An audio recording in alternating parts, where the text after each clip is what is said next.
Hey, welcome back. My name is Jennifer, and I'll be the narrator for today's story.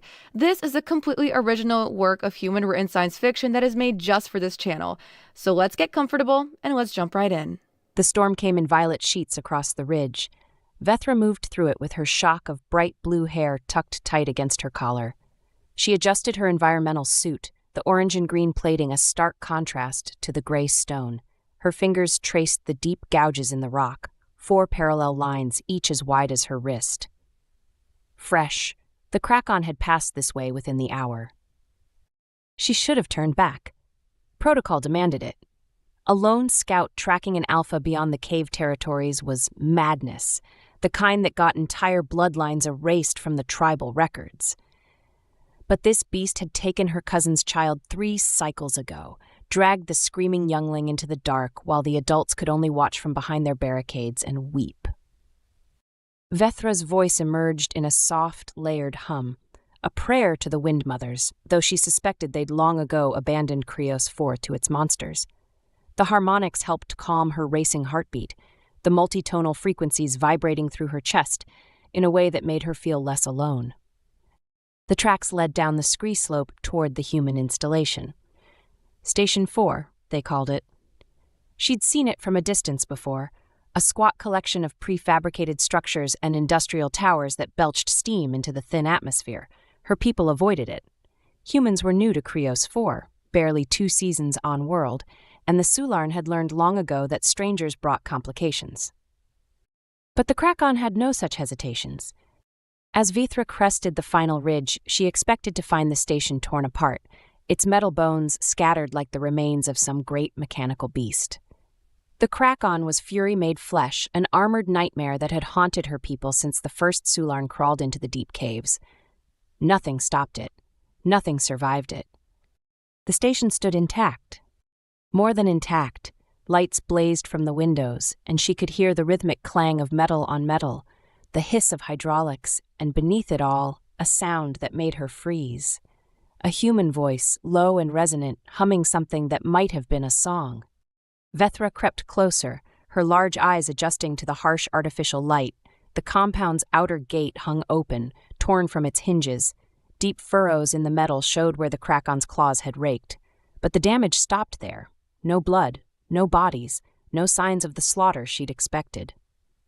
Just that steady clanging and the warm glow of what looked like a massive fire in the station's central yard.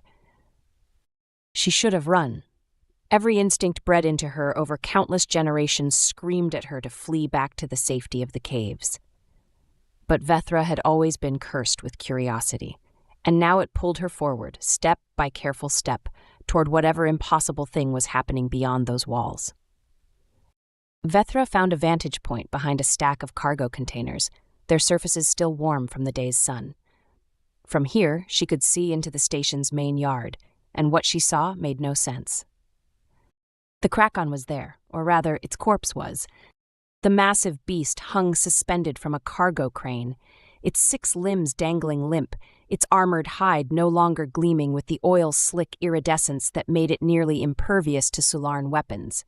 A human stood beneath it. The human, she corrected herself, because surely there was only one mad enough to do this. He was broad across the shoulders in a way that seemed excessive even for his species, his frame encased in a stained work coverall that had been rolled to the elbows. His skin was several shades lighter than hers, weathered and marked with old scars. In his hands he held what looked like a cutting torch, the flame blazing white-hot as he methodically sectioned the beast's underside. Vethra's breath caught in a multitonal gasp. This was the Krakon, the demon, the ender of bloodlines, and this human was butchering it, like livestock. She watched as he finished a cut, the torch hissing as he shut it off. He stepped back, wiping his forehead with one thick forearm, and examined his work with the critical eye of someone assessing a job well done. Then he moved to a control panel, pressed a button, and the crane whined as it lowered the carcass onto a massive metal grate. "There we go," the human said, his voice exactly as deep and gravely as she'd heard from a distance. "Now for the fun part." He walked to a bank of storage tanks, consulted a gauge, and began dragging a heavy hose across the yard. Vethra tilted her head, trying to understand what she was witnessing. The human positioned the hose beneath the grate, adjusted several valves, and then... The whoosh of ignition made her flinch. Chemical fire roared to life beneath the Krakon's corpse, flames dancing blue and orange, and colors that had no name in Sularn language. The heat reached her even at this distance, a wall of warmth that made her skin prickle. Her people came from the cooler highlands, where temperatures rarely climbed above comfortable. This was something else entirely. The human, Bradley, she'd heard the name somewhere in the tribal whispers about the station, stood watching the flames with satisfaction, hands on his hips. He'd killed the Krakon with industrial equipment and practical efficiency, the way her people might dispatch a tunnel rat. No ceremony, no fear. Just work. Vethra realized she was trembling. The scent hit her first. Rich and complex, carrying notes that made her stomach clench with hunger she hadn't acknowledged. The Krakon's flesh sizzled over the chemical fire, fat dripping onto the flames and sending up gouts of aromatic smoke. Bradley had added something to the fire, some kind of wood chips from a container labeled Mesquite Earth Import, and the combination created a smell that was simultaneously alien and deeply compelling. Vethra watched from her hiding place as Bradley worked. He'd produced a blade, not the crude chipped stone weapons her people used, but a length of metal honed to an edge so fine it seemed to drink the firelight. With practiced movements, he carved sections from the roasting beast, examining each piece before setting it aside on a metal sheet. Bradley checked the internal temperature sensor he had jammed into the beast's flank. The industrial-grade thermal induction grate beneath the fire was working overtime to penetrate the dense Deathworld muscle. "Still too tough," he muttered. "Need to crank the heat and give it another hour if we want to break down those connective tissues." 20 minutes. Vethra converted the human time measurement in her head. He spoke about cooking the demon with the same casual attention her people gave to preparing cave moss. She couldn't reconcile it. The Krakon had been an absolute threat, a force of nature that required entire tribes to barely survive, and this human had reduced it to dinner. Bradley moved with an economy of motion that spoke to deep competence. Every action had purpose. When he adjusted the flames, it was with precise turns of valves. When he seasoned the meat, and yes, he was actually seasoning it, pulling containers from a storage locker and sprinkling their contents over the sizzling flesh, his movements were measured and sure. The fire itself mesmerized her. Sularn didn't use open flame. Their fires were carefully contained in stone hearths, fed with dried fungus and tended with constant vigilance. This was something else. This was fire as tool and statement, flames that roared defiance at the darkness beyond the station walls. Bradley pulled a container from his pocket, unscrewed the top, and took a long drink.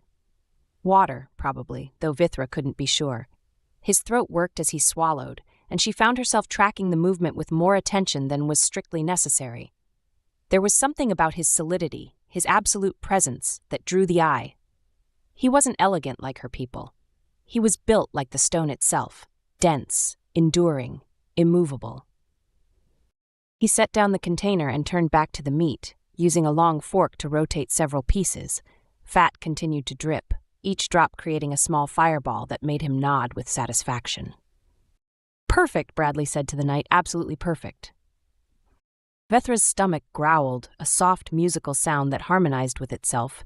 She pressed a hand against her midsection, mortified. When had she last eaten? Before beginning the hunt, certainly. That had been, she counted back, nearly 2 days ago. The human's cooking smelled like nothing she'd ever experienced, and her body responded with enthusiastic demands. Bradley froze mid-turn, the long fork still extended toward the fire. His head cocked slightly to one side, and Vethra watched his eyes scan the shadows beyond the fire's light. She held perfectly still, hoping her indigo skin would blend with the darkness, but even as she thought it, she knew it was futile. Humans had different eyes than Sularn. Broader spectrum, her tribe's elders had said. They saw heat. "I know you're there," Bradley called out, his gravelly voice carrying easily across the yard. "And I know you're not one of those hatchlings, too big and you move too quiet." He paused. "Also, you're breathing in a minor chord, which is pretty pretty distinctive. Vethra's vocal harmonics betrayed her even when she thought she was silent, of course. She stood slowly, emerging from behind the cargo containers with her hands raised in what she hoped was a universal gesture of peace. The firelight caught her pale features and the vivid blue of her hair, making her look like a spirit of the high cliffs. Her large eyes reflected the flames in twin points of gold. Bradley watched her approach, and to her surprise, he didn't reach for a weapon. He simply observed, that same assessing gaze he'd given the roasting meat. When she was about 10 paces away, still well outside what she considered threat range, he gestured to the fire. "You're Sularn, right? Local species?" His tone was conversational, as if finding a strange alien watching him cook a monster was an everyday occurrence. "Figured you folks would be interested in this. That thing's been terrorizing the area according to my briefings." Vethra's voice emerged in layered tones, the Sularn language flowing like wind chimes. Then she caught herself, switched to the trade pidgin that humans understood. "The Krakon, you killed it." "Sure did." Bradley turned back to the fire, checked one of the pieces with a practiced eye. "Damn thing tried to tear into my storage bay. Can't have that. Got 6 months of supplies in there." He used the fork to lift a particularly large section, easily the size of Vethra's torso, and set it on a clean metal plate. "Figured I might as well make use of it. Waste not, want not, as my grandmother used to say." He looked at the portion he'd just plated, then at Vethra, then back at the fire. "You hungry?" The question was so casual, so completely unexpected that Vethra forgot to harmonize her response. "You would share?" Bradley shrugged, those broad shoulders rising and falling. "Made enough to feed a small army, or one very hungry maintenance engineer. Or," he gestured at her with the fork, "one very curious scout who's been watching me for the last 40 minutes. Vethra's skin darkened with embarrassment, a Sularn blush. The meat was unlike anything Vethra had ever tasted, rich and complex, with a smoky sweetness from whatever Bradley had added to the fire. It was also almost too hot to hold, the heat radiating from the slab in waves that made her fingers uncomfortable. But she persisted, tearing small pieces and savoring each bite.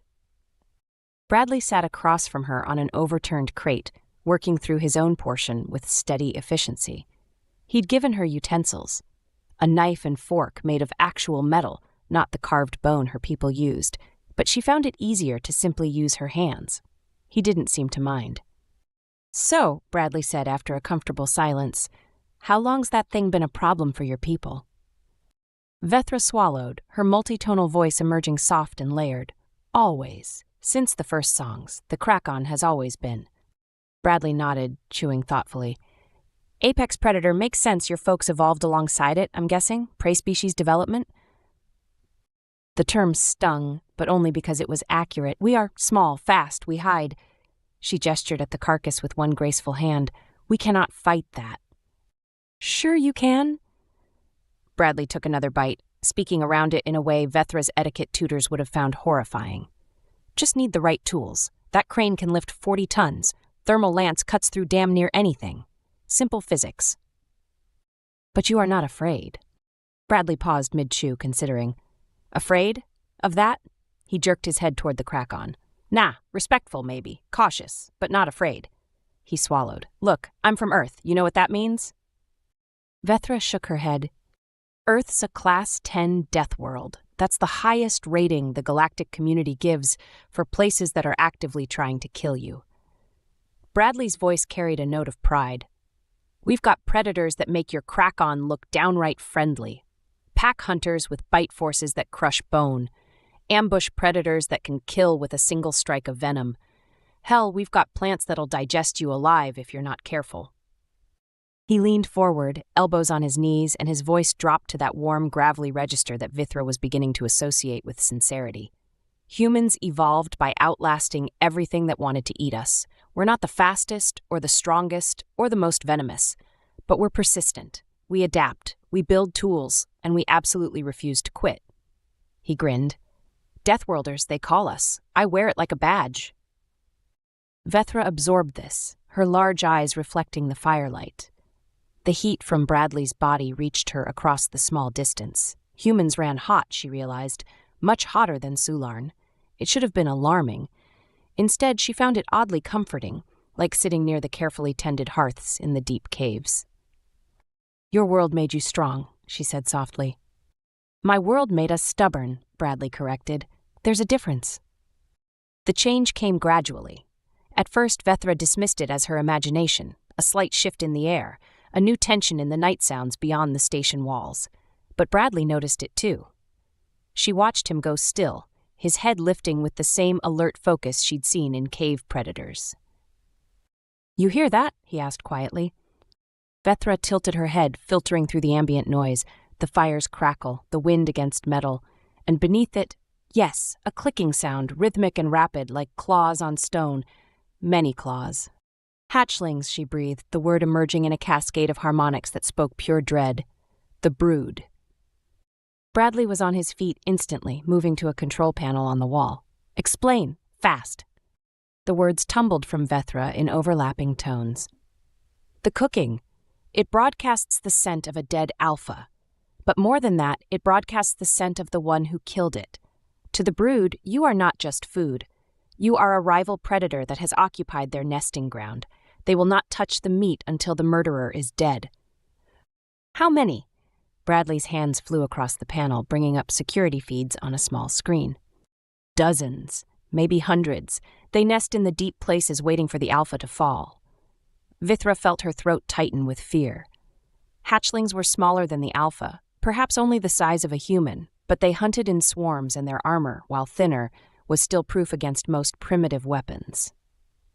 The security feeds showed movement in the darkness beyond the station's perimeter. Not just movement, a tide of chitinous bodies advancing with horrible purpose.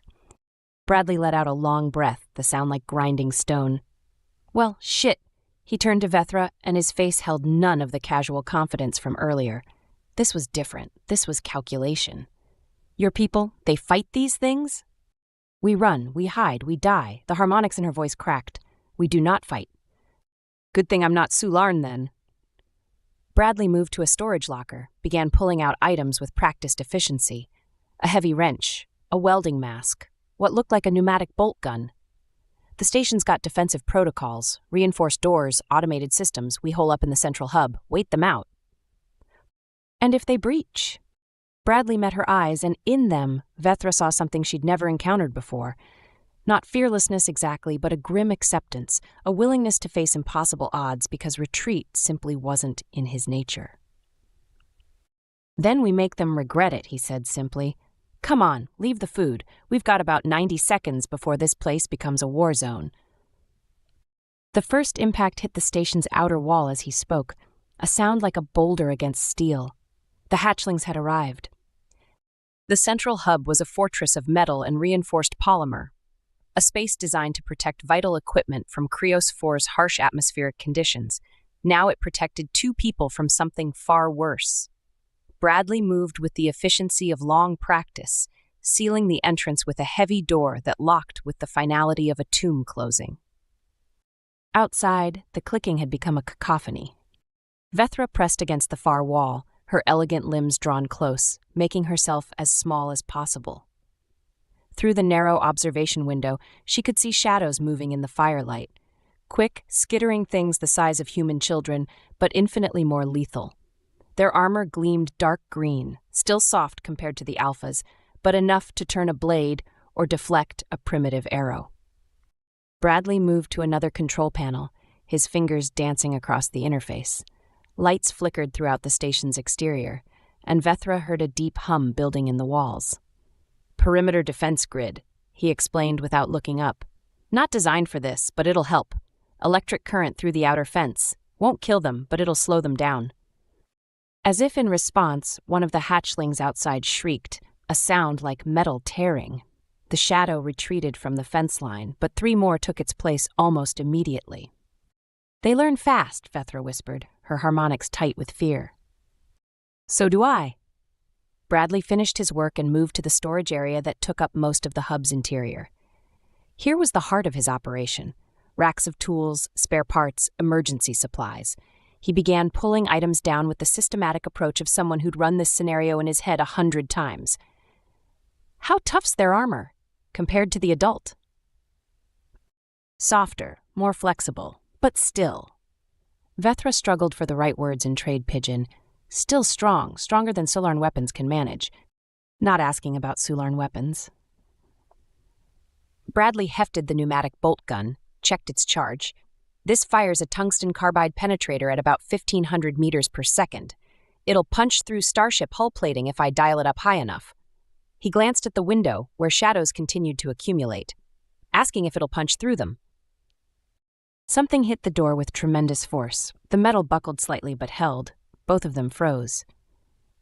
"They're testing our defenses," Bradley said quietly. "Smart. They'll find the weak points, exploit them." Another impact, this one on a different section.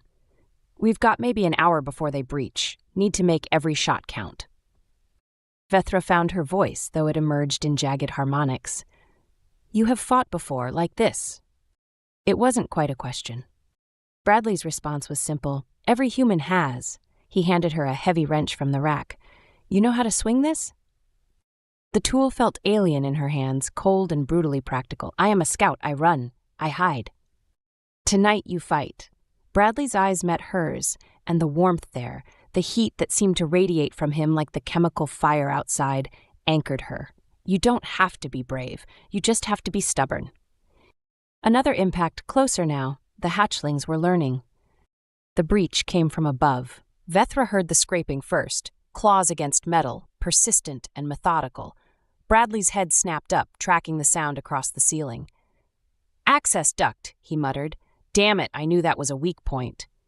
The vent cover exploded inward with a shriek of tearing metal. A violent gust of recycled air whistled toward the breach as the station's life support systems groaned to compensate for the pressure drop. Alarms blared once, a sharp, red strobe, before Bradley punched a bypass. The first hatchling dropped into the hub, its 6 limbs scrambling for purchase on the deck plates as the thin external atmosphere swirled in behind it. Bradley fired the bolt gun. The report was deafening in the confined space, and the hatchling staggered as the tungsten carbide penetrator punched through its shoulder armor.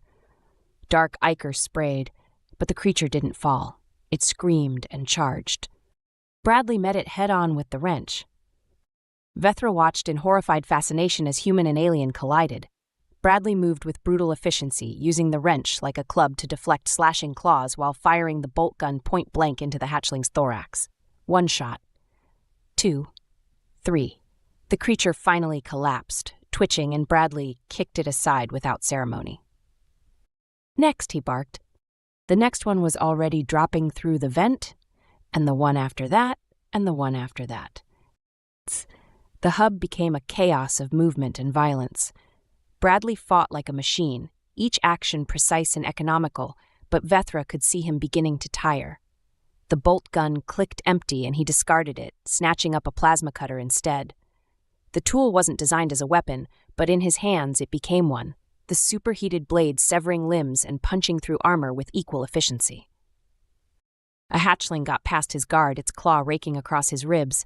The coverall tore, and blood, bright red, shockingly vibrant, bloomed across the fabric. Bradley grunted but did not slow. He brought the plasma cutter around in a vicious arc and separated the creature's head from its body. "Bradley!" Vethra's harmonics cracked with alarm. "Flesh wound," he panted, already moving to intercept the next attacker. "I've had worse." But Vethra could see the blood spreading, could see the slight hitch in his movement. The wound was deep. It should have dropped him. Any Sularn with such an injury would be dying. Bradley kept fighting. 2 more hatchlings fell to the plasma cutter, then another. Bradley's breathing had gone ragged, each intake a harsh rasp that spoke of pain and exhaustion. The wound in his side wept steady crimson, but his eyes remained focused, his movements still devastatingly effective. "What are you?" Vethra whispered in layered tones of awe and horror. Bradley glanced at her, and despite everything, he managed a bloody grin. "Stubborn. Told you." Another hatchling dropped through the vent. This one was larger, its armor darker, more developed. It landed between Bradley and Vethra, and its attention fixed on her with predatory intent. Vethra raised the wrench with trembling hands. The hatchling advanced on Vethra with the patient certainty of a predator that knew its prey was cornered. Its multiple eyes, milky white, adapted for the deep darkness of underground warrens, tracked her movement. Or rather, they tried to. The creature's head cocked back and forth, mandibles clicking in what might have been confusion. Blind, Vethra realized, or nearly so. They hunted by sound and vibration, like so many deep-dwelling creatures on Krios 4. Her voice emerged without conscious thought, a keening note of pure terror that harmonized with itself in layered frequencies. The hatchling recoiled as if struck, its head jerking back, legs stumbling over themselves. The sound clearly caused it pain, disorienting the organs it relied on to navigate. "Vethra!" Bradley's shout cut through her panic. "Do that again! Louder!" She didn't question. The fear she'd felt transformed into something else, something older than consciousness, the prey animal's last desperate defense. Vethra opened her throat and sang. The sound that emerged was nothing like speech or conversation. This was the Sularn voice as it had existed before civilization, before language shaped it into communication. This was raw frequency, multitonal and resonant, a cascade of harmonic frequencies that filled the hub and vibrated in the bones. The hatchlings shrieked. Every creature in the room staggered, their clicking mandibles falling silent as they clutched at their heads, with whatever limbs weren't needed for balance. The one nearest Vethra actually retreated, scrambling backward through its dead kin in desperate flight from the sound. Bradley moved. Despite his wounds, and Vethra could see there were more now, fresh cuts across his arms and a deep gash in his thigh, the human moved with terrifying purpose. The plasma cutter sang its own deadly note as it carved through disoriented hatchlings, and this time they couldn't coordinate their attacks, couldn't swarm him effectively. Vethra sustained the note, drawing it from deep in her chest cavity where the Sularn voice chamber resided. Her people had evolved this gift for communication across the windy highlands, never realizing it could be weaponized. But now, pressed into this corner with a bleeding human and a tide of nightmares, she transformed song into weapon. A hatchling lunged at Bradley from his blind side. Vethra shifted her harmonic, focusing the frequencies in that direction. The creature's trajectory faltered, and Bradley's blade found its mark. They fell into a rhythm, Vethra's voice creating chaos among the attackers, while Bradley's plasma cutter created corpses. The hub's floor grew slick with dark ichor, and still the hatchlings came, dropping through the vent in suicidal waves. But fewer now. Vethra could sense it in the gaps between attacks, in the hesitation before each new creature descended. The swarm was thinning. Bradley staggered, catching himself against a support pillar. His face had gone pale beneath its weathered tan, and blood soaked through his coveralls in multiple places. Too much blood. Even for a human. Too much. But his eyes stayed focused, and the plasma cutter never wavered. The last hatchling fell as the first light of Krios 4's distant sun painted the eastern sky in shades of amber and rose. Bradley killed it with the methodical precision he'd brought to every other threat that night, then stood swaying in the center of the charnel house his hub had become. "That's all of them," he said, his gravelly voice barely above a whisper. "Perimeter scans are clear." Then his legs buckled. Vethra moved without thinking, her elongated limbs covering the distance in 3 graceful strides. She caught him before he hit the ground, or tried to. Bradley was far heavier than she'd anticipated, his dense musculature and thick bones a legacy of high-gravity evolution. They both went down, but she managed to guide his fall so his head didn't crack against the metal floor. "Medical supplies," Bradley managed, gesturing weakly toward a cabinet. "Green box, trauma kit." Vethra had never seen human medical equipment before, but the contents of the green box were intuitive enough. Bandages, chemical coagulants, devices that hummed with purpose when she activated them. She worked with trembling hands, pressing gauze against the worst of his wounds, while some kind of automated diagnostics device crawled across his torso like a metallic spider, sealing cuts and administering medications through its multiple injector tips. "You should be dead," she said in layered tones of wonder. "The blood loss alone." "Deathworlder," Bradley reminded her with a weak grin. "Takes more than a few scratches to put one of us down." He caught her hand with his skin fever-hot against hers, his grip still strong despite everything. "You saved me. That voice of yours, brilliant. We saved each other. Vethra looked around at the carnage surrounding them, at the evidence of their impossible survival. My people have hidden from the Krakon for generations, fled, lost entire bloodlines. Her voice dropped to a whisper, harmonic soft with revelation. We never had to, we just needed the right tools, Bradley finished, and the stubbornness to use them. Outside, the sun continued its rise, burning away the night and revealing the full extent of the siege. Hatchling corpses littered the station yard. The chemical fire had long since burned out, leaving the Alpha's skeleton as a charred monument to humanity's casual refusal to accept the title of prey. Vethra helped Bradley to a sitting position, keeping one hand on his shoulder to steady him. The heat from his body radiated through her palm, into her arm, spreading warmth through her entire frame. Alarming, comforting, both at once. Your people need to know about this, Bradley said after a long moment. Need to know the Krakon can be killed, that the broods can be dispersed. He met her eyes. Need to know they don't have to hide anymore. And we need you, Vethra said softly, the admission coming easier than she'd expected. Need humans, your tools, your stubbornness. A harmonic of something that might have been amusement entered her voice.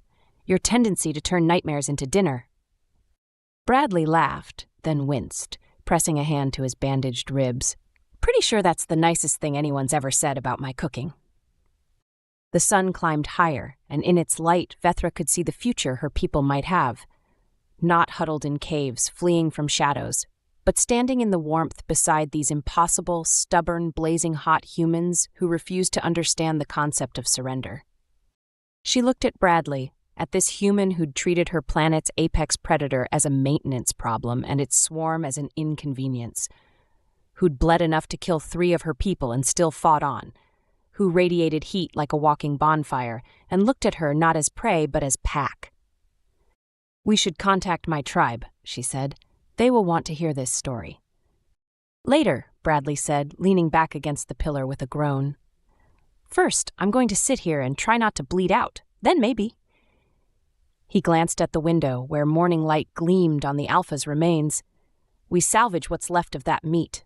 Still good protein once we cut away the burnt bits.